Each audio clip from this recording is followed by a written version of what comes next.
តោះបងប្អូនតោះមកដល់សកម្មភាពយើងទៀតហើយបន្តសកម្មភាពវ៉ានេះត្រង់ក្តាមបងប្អូនហើយនេះបង្ហើយខាងលើរបស់វាទៅចឹងឡើយយើងប៉ះហើយយើងចូលក្តាមទៀតហើយអូប្រហែលជាធំបងប្អូនលន់សូគ្រឹកទៀតហើយមួយនេះដឹងតែអេមបងប្អូនមួយនេះស្មានងើមុខវាមើលមុខអីស្គាល់មុខនេះមើលរុនដល់រុនក្តាមមួយលន់សូក្តាមថ្មយើងមិនស្រួលយកបងប្អូនទាញមកនៅខាងទាញមកតឹងដៃហ្មងបងប្អូនណា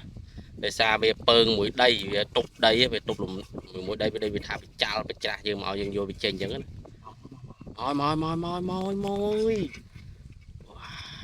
មកចូលអូយតម្រាំទៅយកបានមួយមិនងាយស្រួលបងប្អូនអើយមើលទីតាំងយើងអូបងប្អូនឃើញទីតាំងយើងណាតាំងរយើងហ៎អូ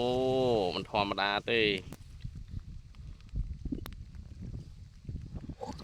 អីយ៉ាស់ពីគៀបដៃអែតបាទពីណាគៀបដៃអ្នករកក្តាមយើងថ្ងៃនេះយើងមករយចាំពេលមេឃព្រាមបងប្អូនអើយ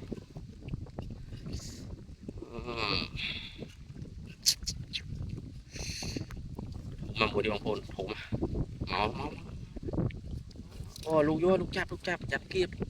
មិនងាយលេងដៃទេក្តាមមួយនេះអូបាក់ជាគៀបទៀតទេបងប្អូនអើយនេះចាប់តែហ្មងបាក់គៀបរហូតណាឡើយយើងបាក់ទៀតវាគៀបវានេះឡើយយើងយកវាចេញតល់តែបាន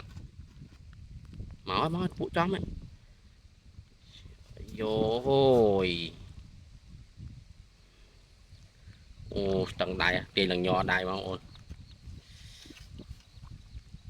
តាមយើងតាមធម្មជាតិបងប្អូនអញ្ចឹងយើងរកបានមួយមិនងាយស្រួលទេព្រោះរនវាជ្រៅយើងប្រើប៉ាផងដៃលូផងប៉ុន្តែក៏យើងប្រយ័ត្នប្រយែងដែរបងប្អូនតែវាគៀបហើយជាប់ហើយតែគៀបហើយមានតែរកអីវាយជាគៀបកញ្ចោលទេបងប្អូនប៉ុន្តែលើកនេះវាបាក់ជាគៀបមួយឥឡូវនេះបងខ្ញុំកំពុងតែលូកដៃយកហើយចាប់វាយកចេញក្នុងរនបងប្អូនគ្រាន់តែមើលការយកបងប្អូនហើយមិនងាយស្រួលទេបងប្អូនណាចាប់អិលចាប់មកតែវាអិលបងប្អូនវ៉ាសកម្មភាពមួយមិនងាយស្រួលបងប្អូនហើយវ៉ាអូតឹងទេបងប្អូនហើយស្រួលទេ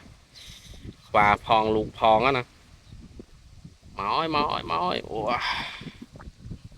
អូមកអូនេះអូយមកហើយបាត់នេះបាក់ជាគៀបមួយទៀតហើយបាក់គៀបទៀតនេះជាគៀបបងប្អូនអូជាគៀបពួកជាប់មួយ